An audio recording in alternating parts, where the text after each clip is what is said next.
bienvenue à toi dans ce deuxième épisode de la rénovation du camping-car dans lequel on va commencer enfin à non pas démolir tout ce qu'on trouve mais bel et bien à construire ce qui composera le nouveau camping-car, la nouvelle version plutôt de ce camping-car que je documente en vidéo semaine après semaine tous les dimanches sur cette chaîne YouTube. Et si tu ne me connais pas encore, bienvenue sur la chaîne, je m'appelle Louis. D'habitude, je parle de business en ligne parce que j'aide les gens à gagner de l'argent sur internet, tout simplement parce que je gagne ma vie sur internet depuis un petit moment déjà.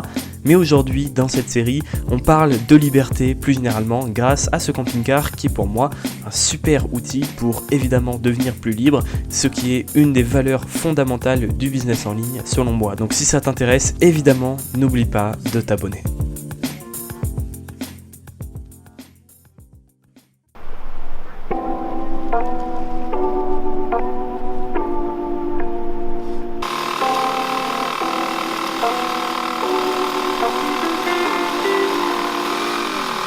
Nouvelle journée et aujourd'hui on a enfin terminé de tout casser, plus de démolition à faire, plus d'arrachage de moquettes non plus, on peut passer à la construction des meubles juste avant de passer à la peinture. Donc ça c'est la cuisine, comme tu peux le voir il n'y a plus de plan de travail, on a retiré l'évier, l'égouttoir, on a retiré toute la plomberie, on a nettoyé un peu ce qu'il y avait en dessous.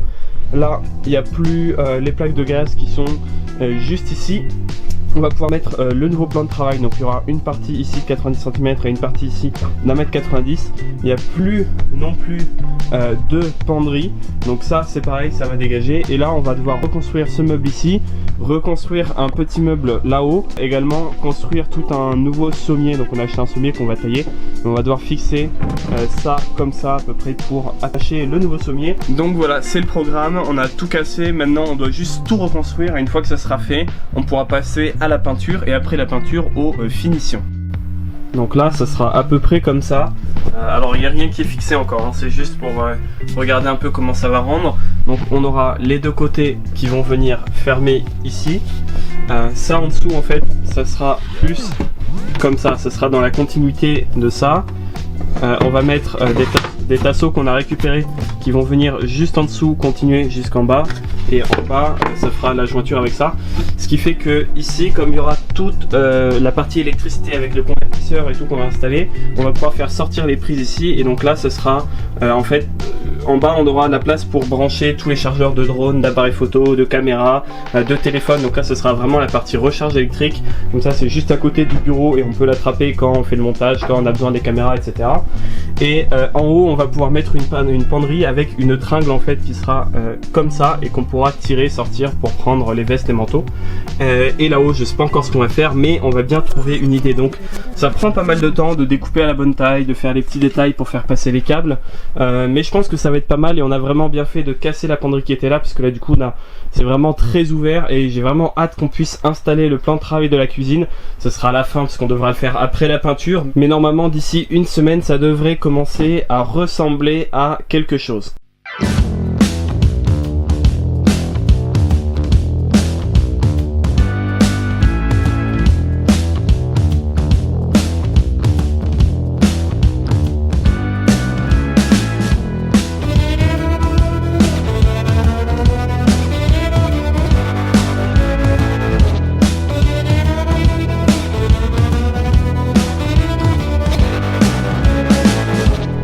Début d'une nouvelle journée. J'ai pas vraiment filmé hier parce que déjà de une on n'a pas fait grand chose, j'avais pas mal de boulot avec la chaîne, les coachings, etc. Et surtout c'était un peu chiant à filmer, c'est-à-dire qu'on a fait quelques découpes de meubles mais après c'était pas vraiment des trucs qui avaient grand intérêt. Le plus gros du boulot, donc là maintenant c'est solide. Alors c'est pas très joli, on est d'accord, c'est des bois différents, c'est des tasseaux, mais ce qu'il faut comprendre c'est que déjà je pense qu'on va recouvrir ici avec une seule et unique bande pour que ça soit unifié, et en plus après ça sera poncé, il y aura couche de peinture, sous-couche de peinture. Donc au final ça sera uni et ça sera un seul vrai meuble. Et ce qu'on pensait au début c'était récupérer la porte qui allait mettre là, mais en fait ce qu'on va faire plutôt c'est qu'on va mettre une tringle à rideau, et comme ici ce sera juste une penderie, pas besoin de s'embêter avec une porte qui est lourde avec un système pour la faire ouvrir et fermer avec un loquet. On va mettre un simple rideau qui sera accordé avec les restes des tons du camping-car. Et du coup ça fera gagner de la place, gagner du poids et ça va être vraiment sympa. Un petit meuble sur mesure, c'est compliqué parce que ça se voit pas à la caméra, mais le toit est pas plat en fait, il est un petit peu comme ça, donc entre ici et ici c'est pas la même taille. Et du coup fallait vraiment faire du sur mesure avec le stand de découpage qu'on a là-bas. Et aussi ce qu'on a fait hier, c'est qu'on a été faire un tour au garagiste parce qu'on doit changer quelques feux, notamment ceux qui sont là-haut. On doit changer le klaxon, on a un problème de batterie, la batterie il faut la changer. Il y a toute une partie mécanique qui est à faire aussi. Donc ça on s'en occupera plus vers la fin, mais ça fait partie des choses qui prennent du temps et qu'on va pas forcément filmer parce que c'est pas hyper intéressant. Donc maintenant ce qu'on va faire, c'est qu'on va terminer les quelques constructions de meubles qui nous restent à faire. Je vais vous montrer directement ce que c'est, à savoir ce meuble là. Donc ici en fait on a une poubelle et on va faire un meuble qui fait que quand on tire comme ça il y a la poubelle qui sort. Ensuite on doit refaire des étagères pour mettre ici toutes les affaires de cuisine et évidemment rajouter des tasseaux pour accueillir le futur grand plan de travail.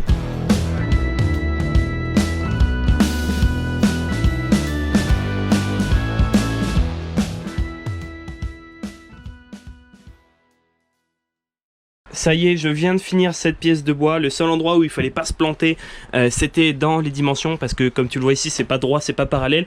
Sinon, c'était pas si compliqué que ça. Derrière, c'est des panneaux de bois. Alors pas partout. Donc j'ai bien dû regarder où est-ce qu'il y avait du bois, où est-ce qu'il y en avait pas. Mais aux endroits où j'ai vissé, en tout cas, c'était du bois. On va le repeindre évidemment. Il faut que je fasse un petit morceau pour ici. C'est ce que je vais faire de suite également. Et puis ensuite, on va habiller pareil en face de ce côté-ci. Mais là, j'attends parce qu'on a l'électricité qui passe derrière. Ça va être en dessous, il y aura des prises là, ça va peut-être passer par là, donc je pense que je vais pas le faire tout de suite parce que si après on doit passer les câbles, ça sert à rien de fermer maintenant.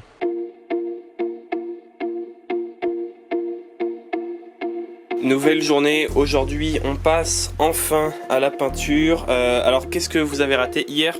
On a rebouché à la colle à bois un petit peu toutes les zones où il y avait des trous laissés par d'anciennes vis ou alors entre deux morceaux de bois par exemple où il y avait des fentes.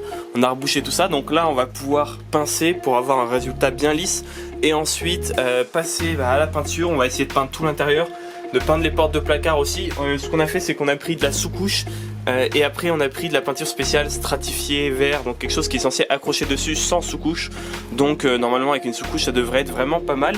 Et puis voilà, c'est à peu près tout ce qu'on va faire aujourd'hui, de la peinture et de la peinture.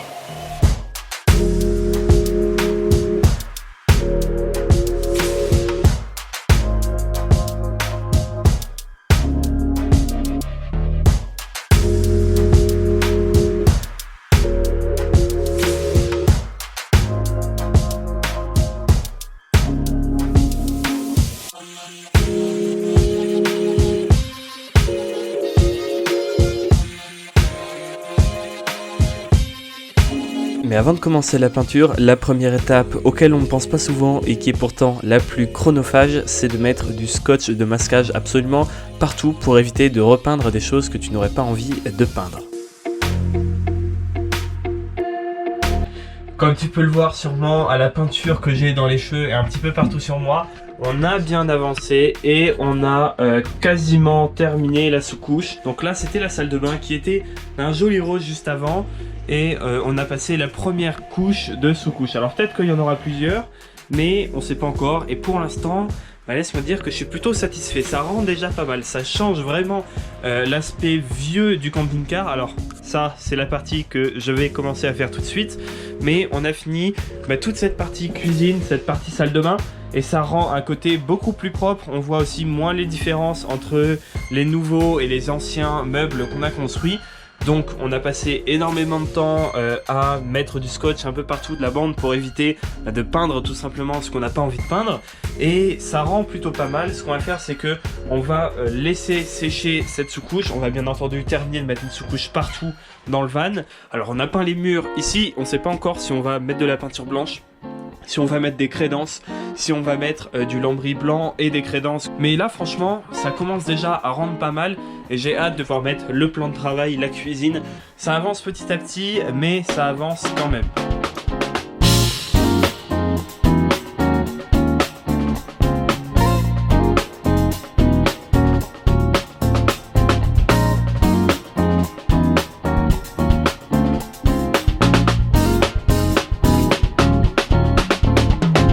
Bon alors qu'est-ce que je fais sur le toit du camping-car? En fait tout simplement je suis en train de changer les joints des lanterneaux parce qu'on a eu quelques fuites. On a eu quelques fuites au niveau du plafond tout simplement parce que les joints sont tout craquelés et ils doivent avoir 30 ans à mon avis les joints. Donc première étape, on les enlève au cutter.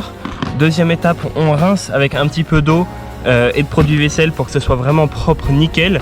Et enfin, troisième étape, on met du joint. Alors moi j'ai pris du Sikaflex parce que c'est le meilleur tout simplement pour résister aux vibrations. Ce qu'il faut savoir c'est que un véhicule comme ça qui va rouler, il y aura beaucoup plus de vibrations, donc on peut pas utiliser du simple joint qu'on utilise pour des maisons.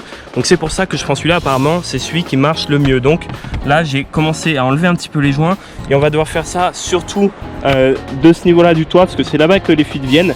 Mais je dois refaire absolument tous les joints qui font tout le tour, chaque vis, chaque joint, et par-dessus on va rajouter de l'Aqua-Stop. En fait c'est un petit peu comme une peinture élastique qui va venir par-dessus et qui est hermétique et qui est hydrophobe également, donc qui va repousser toute l'eau et qui va venir en plus de par-dessus les joints.